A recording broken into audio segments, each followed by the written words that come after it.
Good day everyone, we are the presenter 12 and today we are going to discuss the report on diseases of poultry. First, let us define what is poultry farming. Poultry farming is a vital sector of agriculture. Globally, it provides essential protein sources like meat and eggs. However, the health of poultry flocks faces numerous challenges from various diseases. These diseases can significantly impact bird welfare, reduce productivity, and lead to substantial economic losses for farmers and the wider industry. Understanding these common diseases, their transmission, and effective control measures is crucial for sustainable and profitable poultry production. Next is the economic impact of poultry diseases. The economic impact of poultry diseases is multifaceted and significant. It includes direct losses from bird mortality, reduced growth rates, decreased egg production, and condemnation of carcasses. Studies shows that diseases like coccidiosis and clostridiosis can cause substantial financial losses, potentially exceeding the profit margin per bird if not controlled. Subclinical diseases, where birds are infected but show no obvious symptoms, also contribute significantly to economic losses through reduced performance. For instance, subclinical infectious bursal disease or IBD has been shown to reduce income per 1,000 birds by 14%. Indirect costs involve expenses for diagnosis, treatment, vaccination programs, biosecurity measures, and potential trade restrictions. Outbreaks of highly contagious diseases such as highly pathogenic avian influenza or HPAI or virulent Newcastle disease can devastate entire flocks and regions, leading to widespread financial hardships and impacting national income. Beyond production impacts, poultry diseases can also have downstream effects on human nutrition and health, particularly in vulnerable communities. Good day everyone, I am Kyle Magan. So I will be reporting the major poultry diseases. So first is the Newcastle disease. So what is the Newcastle disease? So this disease is a highly contagious viral disease affecting many bird species. So it can manifest in the respiratory, digestive, and nervous system signs ranging from mild to severe. So what are the symptoms of this disease sa mga poultry? So first, kung i-target yung respiratory, it can cause sneezing, coughing, gasping for air, nasal discharge, and watery eyes. So basically, kanang atching-atching ang manok o kung luha-luha. Then second, kung matarget yung digestive, green, then watery diarrhea, loss of appetite, decreased activity. Then kung ang yung nervous naman, is it can cause depression, ruffled feathers, paralysis, convulsion, twisted neck if the bird survive. So kung ang kaninga disease, kung mabuhi pa ang imong poultry species, is mag-twist yung neck kung buhi pa. Sa general niya is sudden death, increased death loss in flock, depression, lack of appetite. And sa transmission naman niya, kung asa niya makuha, is first sa direct contact sa other poultry species nga naisakit ani, and airborne transmission and contaminated environment. So how to prevent and control this disease? First is vaccination. Second, biosecurity measure and a proper hygiene and disinfection.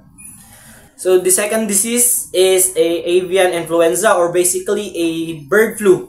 So avian influenza is a viral disease with low and highly pathogenic strain, zoonotic potential. Okay, so this disease is caused by a virus with low pathogenic avian influenza, or the LPIA, generally causing mild symptoms and decrease in egg production. While on the other hand, the highly pathogenic avian influenza, or the HPAI, can lead to severe illness and death. So what are the symptoms? So first, the LPAI is the low avian influenza.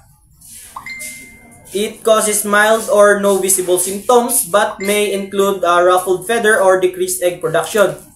So on the other hand, the HPAA, or the highly pathogenic avian influenza, it can cause swelling or of head and neck, lethargy, difficulty walking, tissue necrosis, bleeding in its leg, comb and wattles, respiratory issues, decreased egg production, and watery of body diarrhea. So the transmission of this disease, it makuha siya sa direct contact of other poultry species nga naay disease ani. Second is the contaminated environment. So how to prevent and control this disease? First, isolation. Second, vaccination, biosecurity, and proper hygiene and disinfection. So kung unsay mga diseases nga makuha sa uban, pwede ra siya kung siya buhaton ani bird flu. Then third is the infectious bursal disease or the IBD. So the IBD is a viral disease targeting immune organs or the bursa of the proboscis, causing the immunosuppression. So what are the symptoms of this disease? First is the clinical signs include prostration, diarrhea, and a sudden death. So transmission niya is a virus. The virus is shed into the feces and can persist in the environment. So virus dun siya, so direct contact gyapon. Prevention niya is vaccination. The next major poultry diseases is fowlpox. Fowlpox is a viral disease characterized by the formation of scabs or lesions on the unfeathered skin or diphtheretic lesions in the mouth, esophagus, or trachea. It is typically slower to spread than other viral diseases, but can cause reduced growth and egg production. And the last major poultry diseases covered in this report is coccidiosis. Coccidiosis is a parasitic disease caused by protozoa of the genus Eimeria. These parasites multiply in the intestinal tract of birds, damaging the gut lining and impairing nutrient absorption. Coccidiosis is one of the principal sources of economic loss for the broiler industry due to decreased feed conversion ratio, increased mortalities, and decreased weight gain. Systems and transmission of diseases in poultry. In symptoms, we have respiratory signs, which include sneezing, coughing, and wheezing due to irritation and or infection of the respiratory tract, rales or fine crackles, and sneezing or sneaking. Watery or fruity conjunctivitis or eye discharge, discharge from the nostrils, which may be clear, mucus or purulent, swelling of the head and nostrils, including swollen sinuses, open mouth breathing, and labored or gasping breathing, head shaking due to irritation, and dark congested or cyanotic combs and nostrils. We also have digestive signs. Digestive symptoms include diarrhea, which may be watery, mucoid, bloody, or pasty, weight loss and stunted growth due to poor nutrient absorption, swollen or impacted crop, loss of appetite, bad or sweet smelling breath, messy feathers around the vent, and dehydration. We also have nervous signs for nervous systems.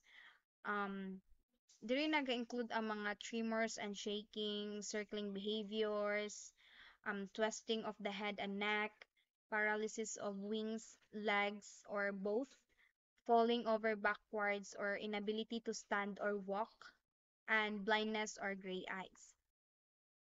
For reduced production, disease often leads to decreased productivity, including drop in egg production or complete cessation, production of soft-shelled, misshapen, off-colored or small eggs, poor hatchability and fertility, and reduced weight gain and feed conversion efficiency in meat birds. For physical alteration due to disease, we have pale cyanotic or discolored combs and wattles indicating anemia or circulatory issues, swelling of head, wattles, eyelids, legs, and cyanosis.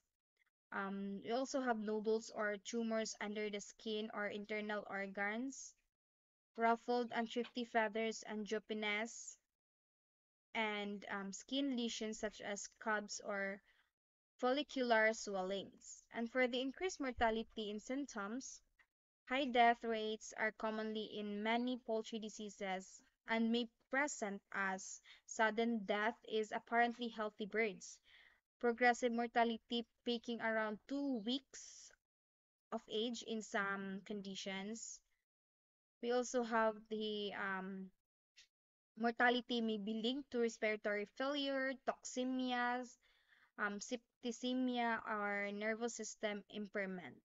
So, kani siya nga mga symptoms or group sa symptoms kay ga-reflect siya sa mga variety and complex nature sa poultry diseases. Nag-require ni siya of careful clinic observation and diagnosis to properly manage and control outbreaks in flocks. Then, for comprehensive diagnosis and treatment, ani niya nga mga symptoms kay gina-recommend siya sa mga veterinary consultation. And for transmission in diseases in poultry diseases spread through various transmission routes, including direct contact, indirect contact via contaminated objects, aerosol or airborne particles, vectors like insects, rodents, and wild birds, as well as vertical transmission from parent to offspring. For direct contact transmission, kay diri nag-involve ang physical interaction between infected and susceptible birds. Ga-involve diri ay ga-includes diri ang touching, picking, and exposure to bodily discharges such as respiratory secretion, feces, and saliva.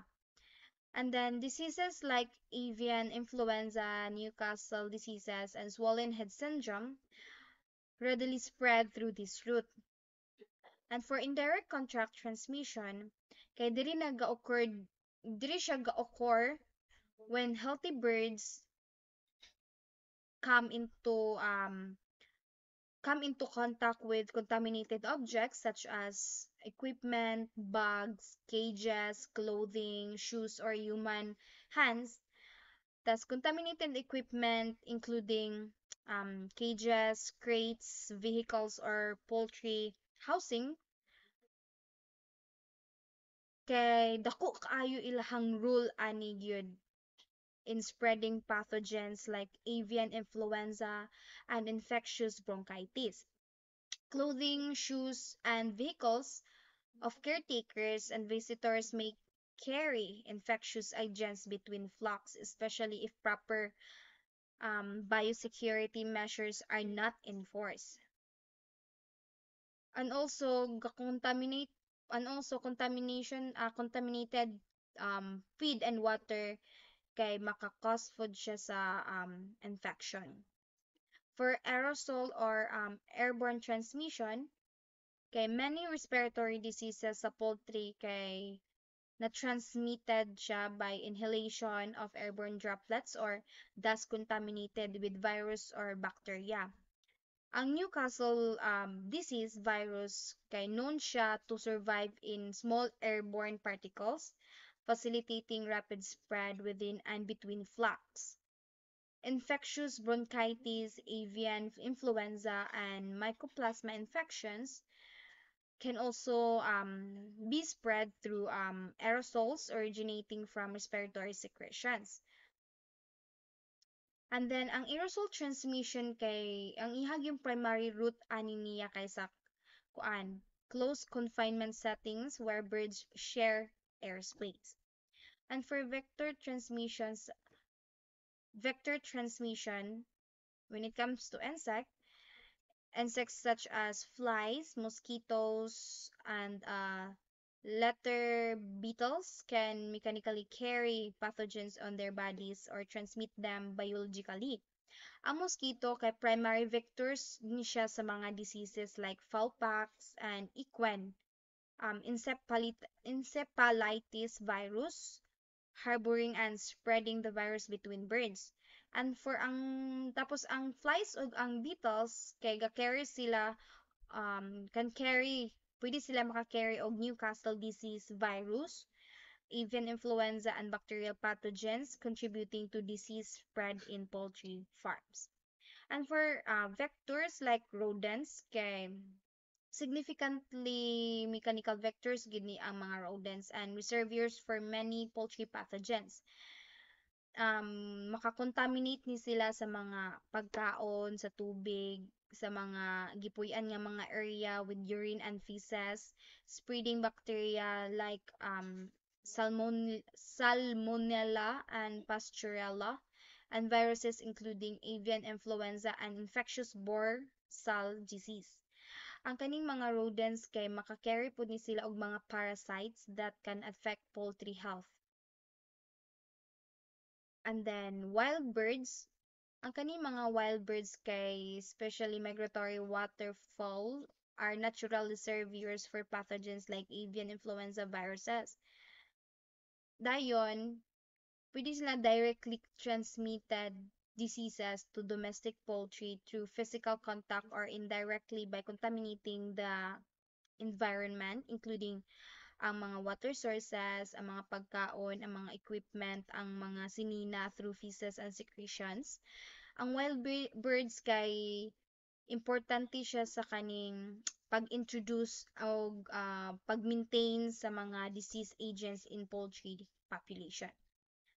For vertical transmission of parents to offspring, kay diri ga-occur, ang vertical transmission occurs pag ang disease are passed from breeder hens to their chicks via the egg.